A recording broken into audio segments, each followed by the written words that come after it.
metaphor for the unattainable, the fabled Timbuktu. But what was it that gave the city its famous mystique?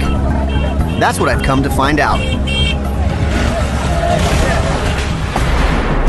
The legend of Timbuktu begins in the year 1324, when a huge caravan appears unannounced in the deserts outside Cairo. Emperor Mansa Musa is making his holy pilgrimage to Mecca, and he's doing it in style. His caravan includes 60,000 people and about 13 tons of gold. The Islamic world was amazed by this unknown black king who seemed rich beyond belief. Arab historians recorded that he spent so lavishly in Cairo, the Egyptian gold market crashed for years.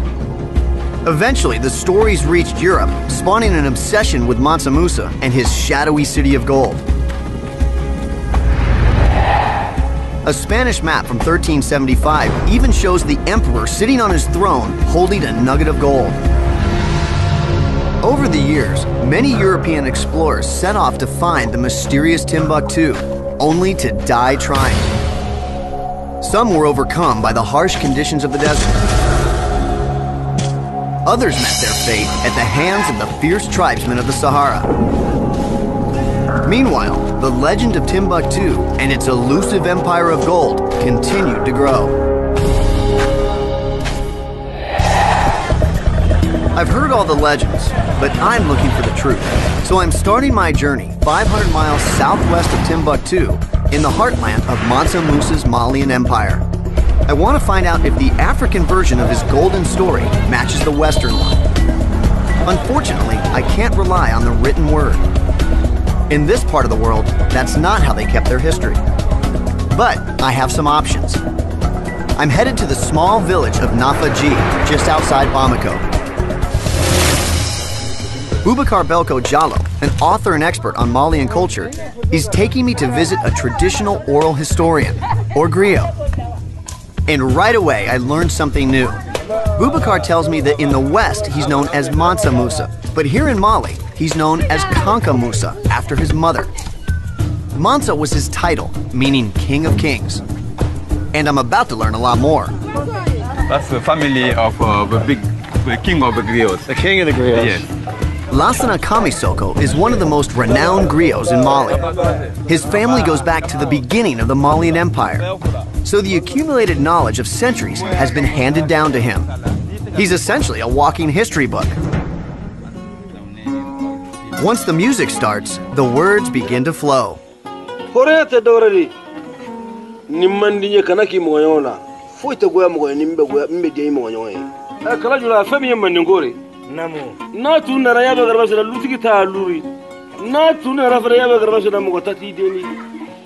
don't even speak the language, and I'm engrossed in what he's saying. It's absolutely beautiful. So what is the story he's telling us right now? Kamisoko tells us of the powerful Malian Empire that existed between 1235 and 1645 AD.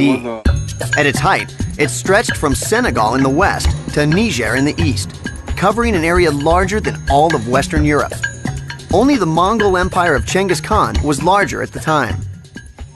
It was also very sophisticated socially. Boubacar tells me that the empire had a constitution that was codified in 1235, just 20 years after the Magna Carta. It was transmitted orally via the griots and guaranteed human rights for all citizens.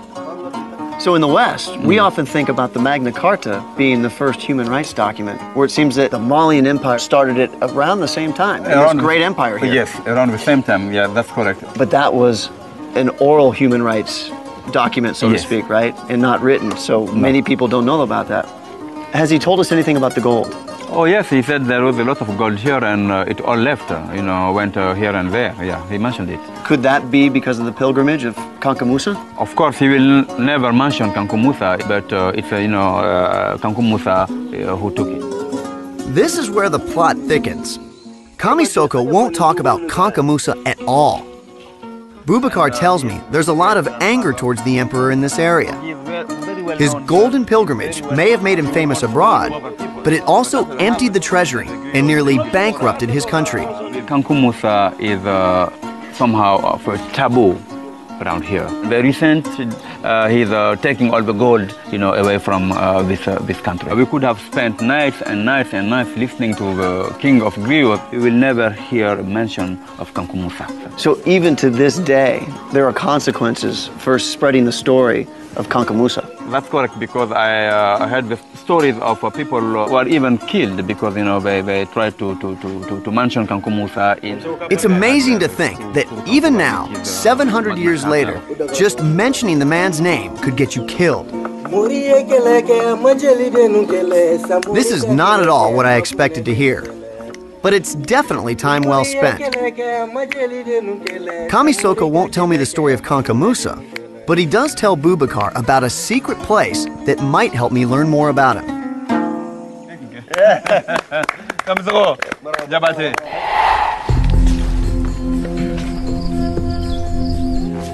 Driven about an hour and a half outside Bamako and turned off the road at a marker that I've been told not to disclose. Boubacar has traveled ahead to ask permission for me to visit this very special place. Evidently, he has a site to show me that will shed some light on the story of Kankou Musa. His directions lead me deep into the forest, along a narrow, overgrown path. The place I'm heading to is a little-known ruin called Fanfan. Boubacar has told me that it's very sacred and an important piece of the Malian Empire's history. Boubacar. Yes, Hunter. Eniche. Eniche. Welcome to Fanfan. What is Fanfan? Well, Fanfan is a place where they used to bring the princes, to hide them, and to educate them. So Kankou Musa himself may have spent time here. Who knows? Maybe he might have been in this room. Who knows? Right in here. Yes. Boubacar says that from the 13th century onwards, all the kings of the Malian Empire were trained here, including Kankou Musa. It's my first concrete link to the man himself. So this was a fort in a sense. Oh yes, it's a fortress. You see? Look at this wall here. This is the vestiges of, that archaeological structure. And then you had, layers of walls protecting this sanctuary. So has there been any archaeology done here then? Well, it's not in our culture really to dig out our past. The way we dig our history is different from the way you do it in the West. You dig sites, archaeologically speaking, you write documents, you write history down. Right. Here we don't do that. This won't tell you anything more than what I just said. But then if you want... I've run into another taboo. It's forbidden to disturb sites as sacred as this one. It was hard enough just to get permission for me to visit. There's no way anybody would be allowed to dig here. Still, I can tell this was something special, even without formal archaeology. The oral history of Fanfan is very detailed, and the fact that it's been kept secret tells me how important the site is. The griots may not tell me about Kankou Musa, but I'm getting closer to his story. So it's time to expand the search. I'm gonna follow the money.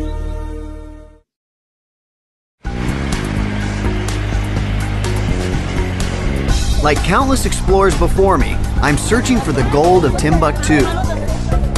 I've met up with educator and guide Kaori Berti, and together we're seeking out the gold fields of the great Malian emperor Mansa Kankou Musa. Where did he get all his gold? So was this area we're in once the heart of the Mali Empire? Yes, you're right. We are in the Mande now. It's the heartland of the Mali Empire. And now we're heading to Narena. Narena is a famous place for traditional gold mining. How long have they been mining the gold in this area? They've been doing it since the time of a king, 700 years ago. The histories say that Kankou Musa brought close to 13 tons of gold on his pilgrimage to Mecca. This seems like an astronomical amount for the early 14th century, and the legends say he gave most of it away. I want to see for myself how he could have amassed such a huge fortune. We're going to the same place where he used to do gold mining, and we'll find some people there who are still doing the same traditional gold mining. I've heard that some people in Mali are angry with Kankou Musa because they feel he took the gold from Mali and gave it to everybody else. Is that true? Yeah, it's true. A lot of people believe that it's because of Kankou Musa that we do not have gold everywhere anymore. You think there's a chance we'll find gold today? Oh, yes, if you are lucky. If you're lucky. But before we reach the gold mines, we have to make a stop. I need to bring a gift to the village elders as a sign of respect and goodwill before asking to explore their gold fields. So Cowrie's taking me to buy a sheep. I've never bought a sheep, so what's the going rate? Well, it's not so difficult anyway. When you are with me, we'll just try to do it right now. I imagine if I tried to do it, I would get a very high price, right? Well, sometimes it happens because we have a white color. But Rookie. I'm sure that those people are very nice. They won't penalize you. Sounds like this negotiation will be a lot of fun. Okay, here we are. We're going to find a sheep. I see the sheep right there. Hello. Uncle. Uncle. Is that uncle? Is good afternoon? Good afternoon. Yeah. Uncle. Yeah. We need a sheep. How much does he want for it to start? Let me ask him. How much did he say? 30,000 in CFA. So that would be $60. $60, yes, a little high. It's a little high, so you think we should try lower? I think she'll make it down. Let's see if he'll accept $40. Est-ce que kibisa ajigi kake wanania? Okay, he's going to make it down to 25,000. That is $50. So $50 basically, huh? You worth 50 bucks? He seems like a good sheep. Okay. 25,000 Sifa is a good deal. All right. So 10, 15, 20, 25,000 Sifa. Merci beaucoup. My first sheep. Never bought one before. What are we going to name him? Let's call him Friday. Call him Friday. Friday. It's pretty good. He's, yeah, really. yeah, look at him. Got a good one. He's trained well. Got a very good one. There you have it. One sheep to go. In Mali, sheep ride on the roof. But there's a good reason for it, and Friday will be totally fine. The reason we have him up on the roof is because if we took him in the car with us, he'd be peeing and pooping all over the place. Narina is 54 miles south of Bamako. Kanka Musa himself was born not far away. It's about a 90-minute drive through lush farmland until the dramatic rock formations tell us we're getting close.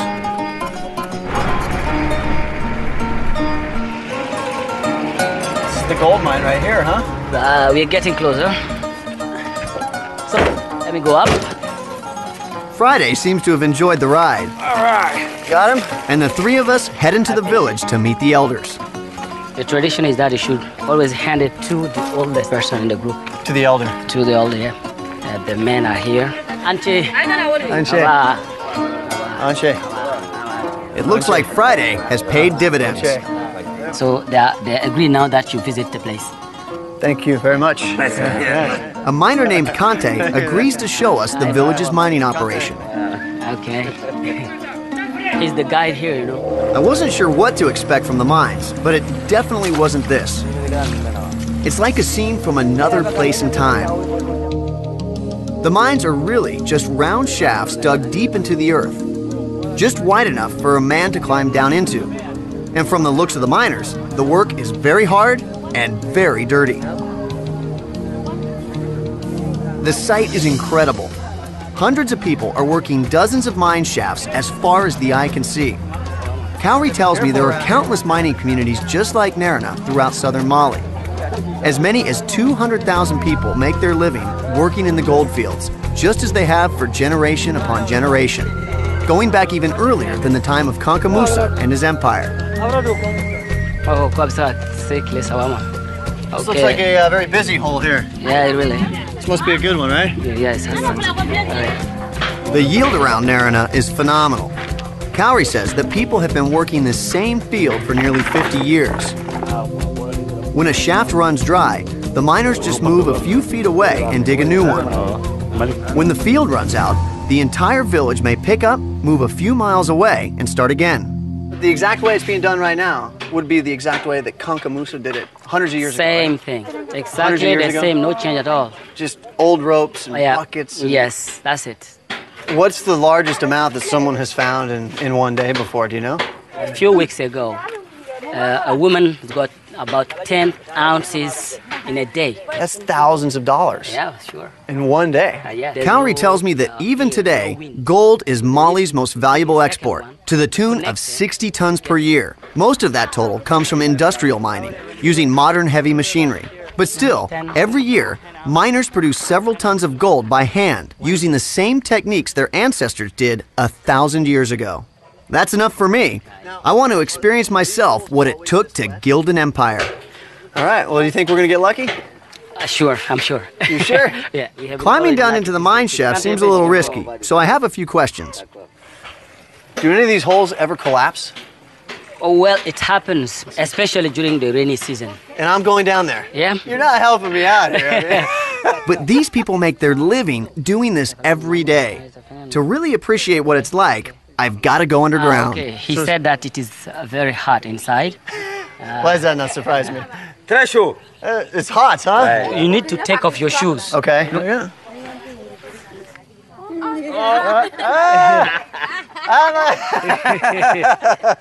I see all the guys that go down. They have their shirts off, right? Okay. We're in the middle of the rainy season, and I can already tell that some of the handholds are very muddy. One slip, and it's 60 feet to the bottom with no good way for the miners to get me out. So I put on my climbing harness just in case. Don't leave me in there. So it's 60 feet down. Hello. You can hear the echo. It's 110 degrees. There's no air. Yeah. And none of them can believe that I'm going down here right now. They all showed up just to watch. Yeah. No. I think they know something that I don't. But hey, let's give it a shot. Okay. The first thing I notice, there's no air circulation inside the mine.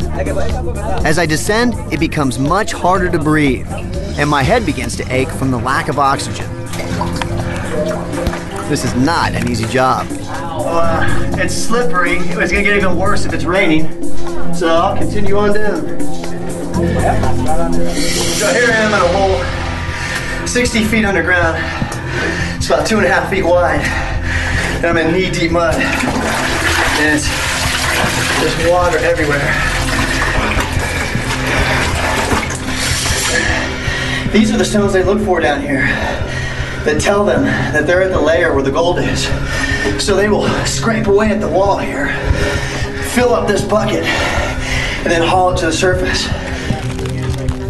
Traditionally, the men descend into the mines while the women pull the buckets and do the panning. During the time of the Malian Empire, any gold nuggets that were found belonged to the emperor, no questions asked. But the miners were allowed to keep a percentage of any gold dust they found. And they do this for hours and hours, every single day. In the heat, 60 feet underground here in some of these holes. It's absolutely unbelievable. There's very little oxygen, it's hot, steamy, and people had to work really hard for that gold. So, if Kankamusa gave it all away, you could understand why people might be angry. I've sent a few buckets up. It's enough for me. I think I'm gonna climb through the 60-foot tunnel back to the world up above. See you topside. Go! You got it! Woo! Okay. Yeah! That's slippery! But even now, I'm only half done. The next step is to pan the earth I've dug up to see if I have anything to show for my labors. So should we go pan for gold now? See what we found? Yeah, that's it. That's it? Yep. Okay, let's go. In principle, it's a simple process. You literally wash the dirt. Take some water. With a practiced roll of the wrist, the women swish the water around to separate and discard the heavier rocks and clay. Eventually, if there's gold, it should separate from the fine black mud that remains. At least that's the idea. You're not doing it the right way, you know. I'm not? That's why I'd be broke at this. Yeah. I make no money. Huh? Nothing, you're not like Nothing. it. Nothing. Nothing at all. Another bowl all the way down at the bottom of the hole, 60 feet down. Oh! I take that back. That's the fruits of my labor. One little fleck of gold. Actually, I'm luckier than I thought. My second bucket does yield some gold, about 1.5 grams or so, worth about $40. When you think about all the hours that go into this, digging the hole, pulling all the dirt out, and sifting through it, there's the byproduct right there. These little gold flakes, but just one bowl can make it all worthwhile. And the people here have been doing this for over 800 years, and they're doing it the same way that Kanka Musa did. It was definitely worthwhile for me. It was a lot of work to get just a few specks of gold, a far cry from the nearly 13 tons Kanka Musa brought on his pilgrimage. But this is just one bucket. Multiplied by thousands of people, it isn't hard to see how the emperor could have amassed enough gold to amaze the world. But Timbuktu is still 500 miles away. How did gold from down here make that city so famous? I've traveled 350 miles from the gold fields of Narena to the central Niger Valley to pick up the trade routes north to Timbuktu. Welcome to Mopti, the main port along the Niger River. This waterway is the superhighway through West Africa. For centuries, boats have been leaving Mopti and its neighbor Djenné to carry goods north. Everything from textiles to food to spices, but more importantly, gold. I'm going to follow the path of the gold all the way to Timbuktu. Sheen Welligam is a local merchant and river guide. That trip will take 3 days to Timbuktu. Sounds like a fun journey. So is this our boat? He's agreed to join me for my trip. All right. I'm looking forward to finally reaching the end of the earth. But I also want to find out how the Niger River helped gold from hundreds of miles away turn Timbuktu into a legend. How important was this river to the Malian Empire? This river was very important for trading. So then, these boats in this river make life better for the people of Mali? Yes, that's why we call this river River of Life. This is the River of Life? Yes. The Niger River has always been the main artery of West Africa. Today, its 2,600 miles flow through 5 countries. In the days of Kanka Musa, it linked all the regions of his vast empire. So the furthest north you can go on the river is Timbuktu, right? Yes, Timbuktu is where the canoe met the camels. And all the things come from the Arab country, Egypt, Tunisia, Morocco was coming through in Timbuktu. So that's where the camel meets the canoe? Yes. So all the goods that arrive by boat, they're then transported overland by camel? Yes, the trading from the north and the south all was coming in Timbuktu. Sheen says its location on the northernmost point of the Niger made Timbuktu a critical trade center and a link between 2 different worlds. For the Arab caravans coming down from the north, it was the access point for the river and the lands to the south.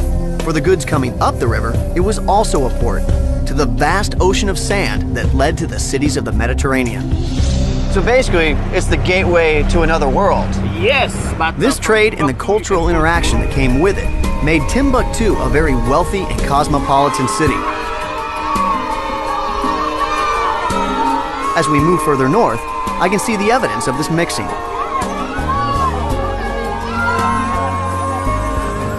That is a beautiful building. Is that the mosque for the village? Yes, that is very nice mosque for all the villages. Where did that architecture come from? Oh, that is brought by Kanka Musa. Kanka Musa brought that to Mali? Yes. This architectural style combines the adobe buildings of Africa with the soaring spires of traditional Islamic mosques. Its evolution was the direct result of Kanka Musa's journey to the Middle East. Absolutely beautiful. Yeah, it's very beautiful. A few miles later, we see a more modern use of the canoes called pirogues that ply the river. So not only are the pirogues used for trade on the river, it's also a national sport. Each village competes against one another. And these guys are training for a national race. They've been paddling like this for the last mile. Yeah, keep it up, guys. Woo!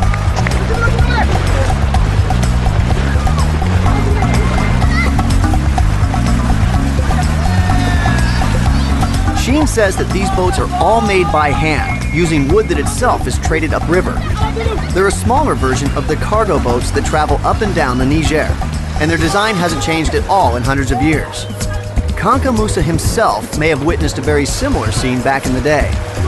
So are these guys gonna go all the way to Timbuktu like this? Oh, they can go. They are very strong. They can go to Timbuktu.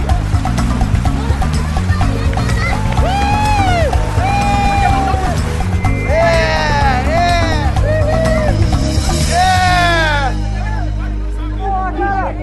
After we congratulate the winners, it's back to our trip.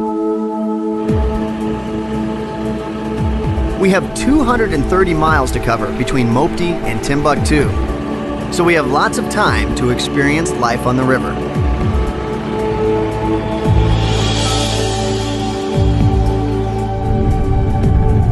It's very interesting to see how lush and green everything is down here. It's a stark contrast to the land that's further north, which is all desert. So the people who live up in Timbuktu and even further beyond rely on the goods from down here to maintain their way of life.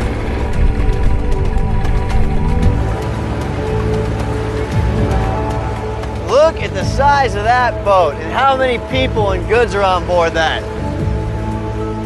The more time I spend on this river, it really shows me how important it is to the way they live their lives. Because without it, they would have less food, less produce, less goods. But what brought all the gold from the south up to Timbuktu? Sheen tells me that it was traded for a specific commodity that was just as important as gold in West Africa, and that was only available in the markets of Timbuktu: salt. The question is, how could something as commonplace as salt launch a city to greatness? I'm about to find out.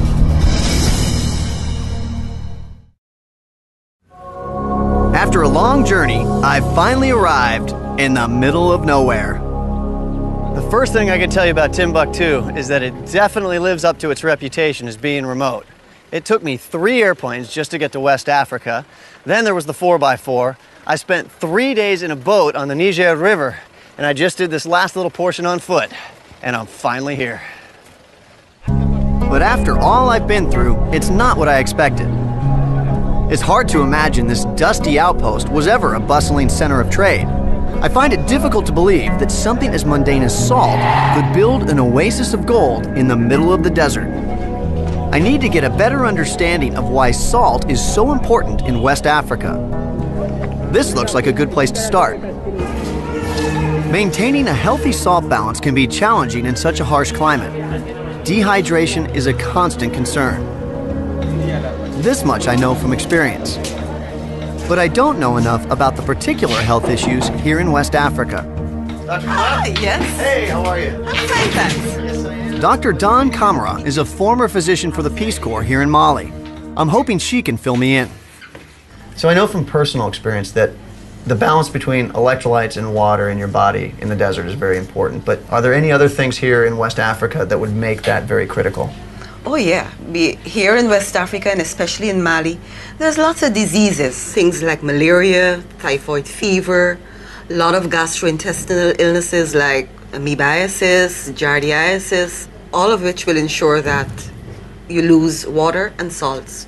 So the people here not only battle the environment, but they're also battling clinical issues as well. Exactly. If you've got a loss of sodium from the body, you will have a corresponding loss in the levels of water in your extracellular fluid in your blood. So far, I've managed to avoid all these problems. But dozens of explorers weren't so lucky. If you'd like to see for yourself, I've got a machine back here that can measure the levels of salt and other electrolytes in your blood. If you care to be a sort of guinea pig here for me, I can carry you back there and show you how it's done. Okay, so you're offering me a job as your lab rat, huh? If you're game, come on back here. Okay. Here come the needles. Have a seat here on my table.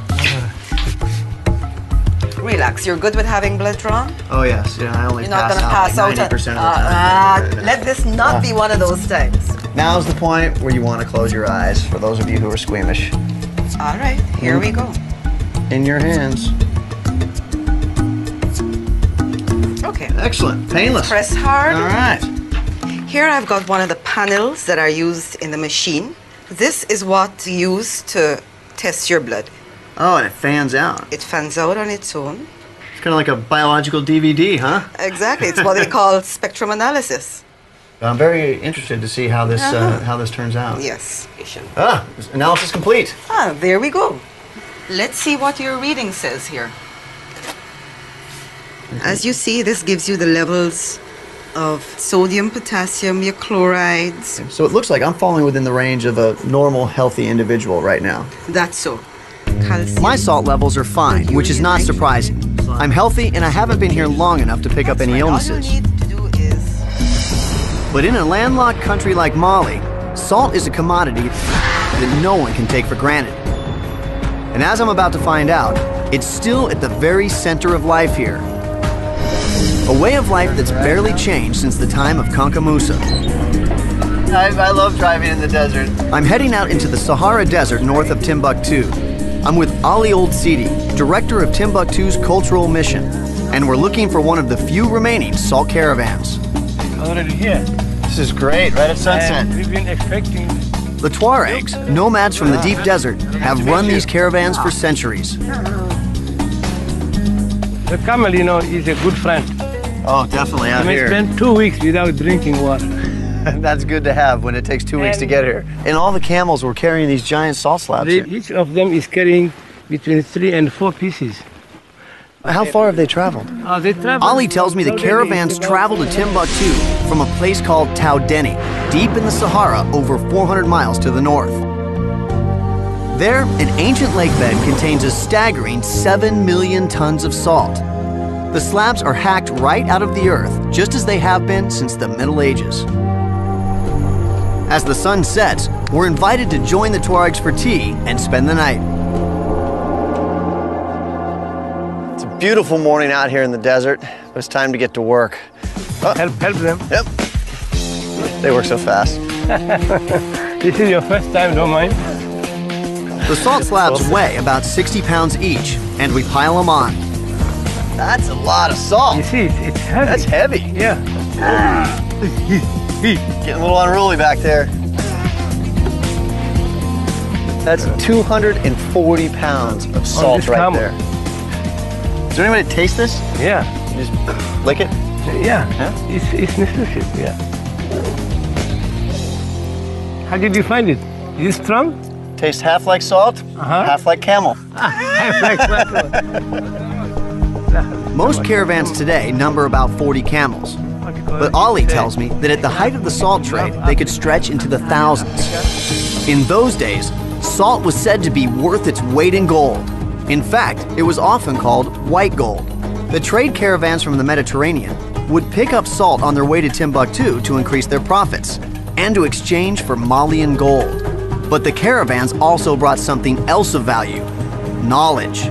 Gold is coming from south, salt is coming from north, but knowledge are mainly found in Timbuktu. It became a famous city, a learning center. The root of salt and the root of knowledge, huh? Exactly. When Mansa Kanka Musa returned from his famous pilgrimage to Mecca, he brought back a vision: to transform the jewel of his empire into a great capital of Islamic learning in the desert. He invited architects and scholars from the Middle East to build mosques and universities. Some of them still stand today. I returned to Timbuktu with a new appreciation. Islam has been the lifeblood of the city ever since, and it had a particular character that's still reflected today.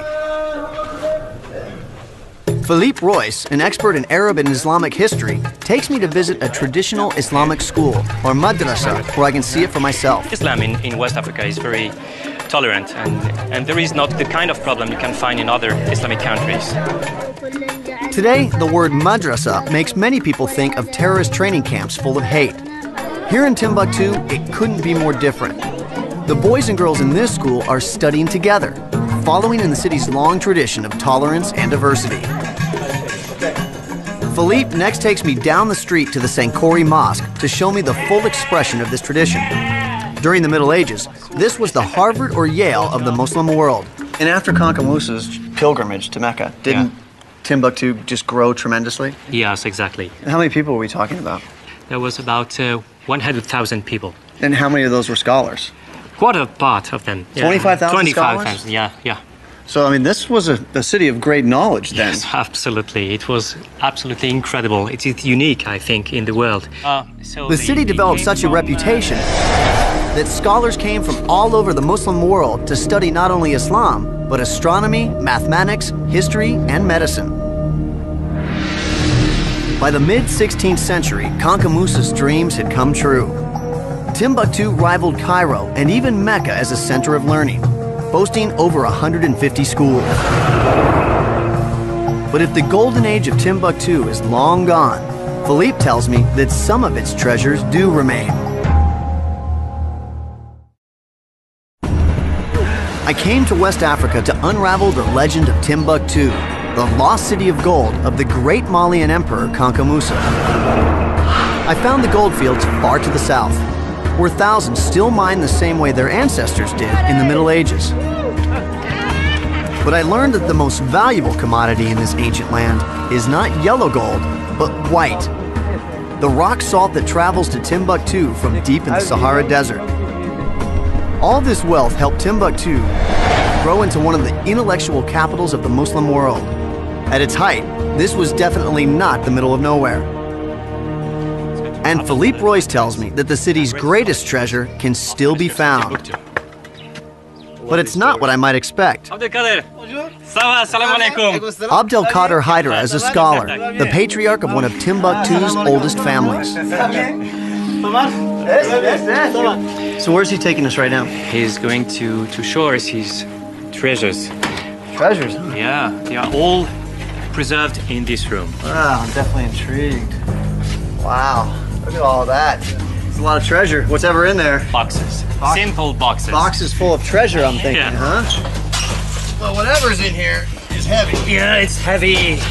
Certainly feels like treasure.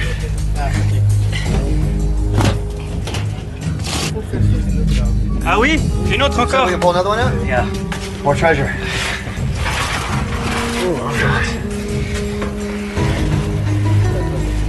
Look at how old this is. This has got to be something good. Wow, look at that. Ancient texts and manuscripts. Wow. Exactly. Plenty of them. And how far back do they date? From the 16th century. From generation to generation until him. So he is the keeper of the manuscripts. Exactly. Nowadays, he's the one. Yes. They tell me that for centuries, manuscripts like these were some of Africa's best-kept secrets. Some of them date back nearly 1,000 years and originated as far away as Damascus or even Baghdad. And there are dozens of family collections like this one. Would it be possible for him to show us one of the books? That's a beautiful binding. They seem to be bound, but they are not. And what is incredible is that they are preserved without any binding and without any numbering of the pages. So all the families had a tradition of conserving it very well. So there must be hundreds, if not thousands, of manuscripts. Yes, he has. كم من المخطوطات عندك? 9,000 manuscripts. And what happens if the insects or elements get to them? Yeah, it happened a lot. You'll see. Open it. Oh, yes, okay. These are manuscripts that have seen the effects of time, weather. Exactly. No, these, as you see, have dust. It was burnt, eaten by termites. The rain water came in. So what can we do with that? You see, it's a tremendous thing. It's a shame. They tell me that thousands of volumes like these were hidden away by families anxious to protect them from conquerors and colonizers. These priceless remnants of Timbuktu's golden age are only now coming back to light. They're stored in back rooms or buried in the sand with no record of what they contain. But many others have now been cataloged and are preserved in dozens of bibliotheques or libraries all over the city. It's here at the Mama Haidara Library that Abdelkader safeguards the 4,500 manuscripts he's already identified. Where? Oh, this is beautiful. And so this is the part of his collection that he's cataloged. Yes. What do we have here? Well, we have almost everything, but mainly manuscripts on Islamic studies. But we have also some manuscripts of Aristotle, Plato, Pythagoras, and different Greek philosophers and doctors. Philippe tells me that many classical texts were translated into Arabic while Europe was still reeling from the Dark Ages. There could be unknown passages or even entire works from writers like Plato, Aristotle, or Pythagoras preserved here that exist nowhere else in the world. So because they come from all over, you're not just getting one-sided teachings, you're getting teachings from different perspectives, different empires. Exactly. Maybe some hidden pearl could appear, and it is our work to make it known to everybody. So there's much hard work yet to be done. Yes. Worldwide interest in these new discoveries has launched a renaissance in Timbuktu. Grants have helped establish study centers where manuscripts are painstakingly cataloged and preserved. At the government-run Ahmed Baba Center, Philippe shows me something even more exciting. Let's go in. Well, this is certainly a lot different than the rest of Timbuktu. Oh, definitely. Here is where we having all the scanning. So the thousands of manuscripts that are in these family libraries are now going digital. It's hidden now, and we have to make it available to everybody. They have already 30,000 manuscripts here in the Ahmed Baba Center. A lot of work to be done. A lot, a lot. In a very short time, a lot of people will be able to know what's on here. The plan is to make the manuscripts of Timbuktu accessible digitally to scholars all over the world. So all these treasures that have been stored here for hundreds of years are just now beginning to surface to the rest of the world. We are just at the tip of the iceberg. Who knows what we find? In the years to come, these ancient volumes may well rewrite Africa's past, as Timbuktu reclaims its golden age. As for me, I've come full circle. As you can see in this one, you have the name of Kanka Musa. Here, Kanka Musa. Is this the story of his pilgrimage? Exactly.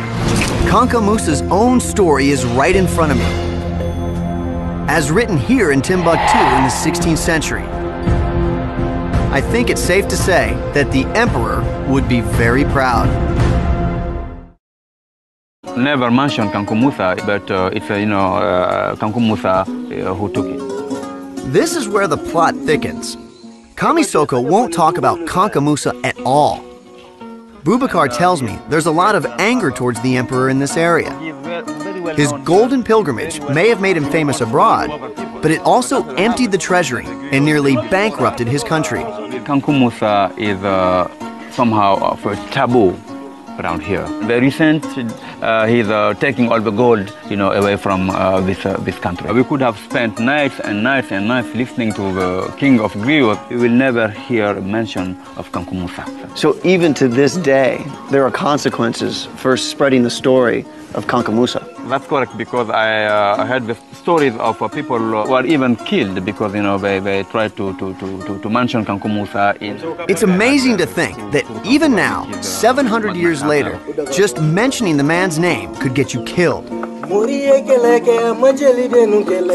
This is not at all what I expected to hear, but it's definitely time well spent.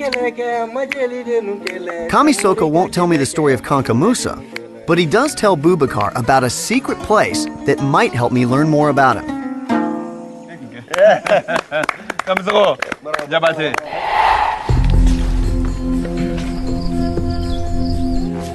Driven about an hour and a half outside Bamako and turned off the road at a marker that I've been told not to disclose. Boubacar has traveled ahead to ask permission for me to visit this very special place. Evidently, he has a site to show me that will shed some light on the story of Kanka Musa. His directions lead me deep into the forest, along a narrow, overgrown path. The place I'm heading to is a little-known ruin called Fanfan. Boubacar has told me that it's very sacred and an important piece of the Malian Empire's history. Boubacar. Yes, Hunter. Eniche. Bye, Eniche. Welcome to Fanfan. What is Fanfan? Well, Fanfan is a place where they used to bring the princes to hide them and to educate them. So Kanka Musa himself may have spent time here. Who knows? Maybe he might have been in this room. Who knows? Right in here. Yes. Boubacar says that from the 13th century onwards, all the kings of the Malian Empire were trained here, including Kanka Musa. It's my first concrete link to the man himself. So this was a fort in a sense. Oh yes, it's a fortress. You see? Look at this wall here.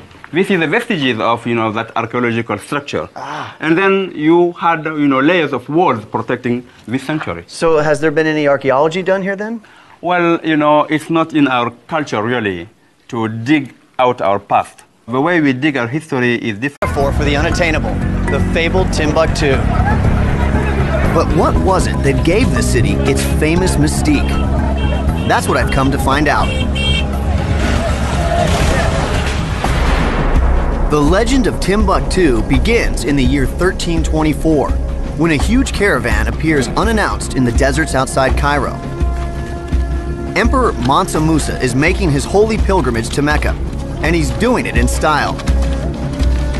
His caravan includes 60,000 people and about 13 tons of gold. The Islamic world was amazed by this unknown black king who seemed rich beyond belief. Arab historians recorded that he spent so lavishly in Cairo, the Egyptian gold market crashed for years. Eventually, the stories reached Europe, spawning an obsession with Mansa Musa and his shadowy city of gold. A Spanish map from 1375 even shows the emperor sitting on his throne holding a nugget of gold. Over the years, many European explorers set off to find the mysterious Timbuktu, only to die trying. Some were overcome by the harsh conditions of the desert. Others met their fate at the hands of the fierce tribesmen of the Sahara. Meanwhile, the legend of Timbuktu and its elusive empire of gold continued to grow.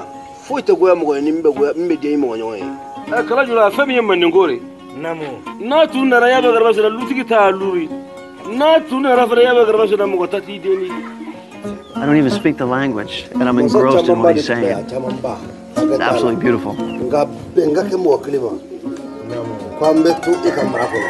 So what is the story he's telling us right now? Kamisoko tells us of the powerful Malian Empire that existed between 1235 and 1645 AD. At its height, it stretched from Senegal in the west to Niger in the east, covering an area larger than all of Western Europe. Only the Mongol Empire of Genghis Khan was larger at the time. It was also very sophisticated socially. Boubacar tells me that the empire had a constitution that was codified in 1235, just 20 years after the Magna Carta. It was transmitted orally via the griots and guaranteed human rights for all citizens. So in the West, we often think about the Magna Carta being the first human rights document, where it seems that the Malian Empire started it around the same time. This great empire here. Yes, around the same time. Yeah, that's correct. But that was an oral human rights document, so to speak, right? And not written. So many people don't know about that. Has he told us anything about the gold? Oh yes, he said there was a lot of gold here and it all left, went here and there. Yeah, he mentioned it. Could that be because of the pilgrimage of Kanka Musa? Of course, he will. I've heard all the legends, but I'm looking for the truth. So I'm starting my journey 500 miles southwest of Timbuktu in the heartland of Mansa Musa's Malian Empire. I want to find out if the African version of his golden story matches the Western one. Unfortunately, I can't rely on the written word. In this part of the world, that's not how they kept their history. But I have some options. I'm headed to the small village of Nafaji, just outside Bamako. Boubacar Belko Jallo, an author and expert on Malian culture, is taking me to visit a traditional oral historian, or griot. And right away, I learned something new. Boubacar tells me that in the West, he's known as Mansa Musa, but here in Mali, he's known as Kanka Musa, after his mother. Mansa was his title, meaning King of Kings. And I'm about to learn a lot more. That's the family of the king of the griots. The king of the griots. Yes. Lassana Kamisoko is one of the most renowned griots in Mali. His family goes back to the beginning of the Malian Empire, so the accumulated knowledge of centuries has been handed down to him. He's essentially a walking history book. Once the music starts, the words begin to flow.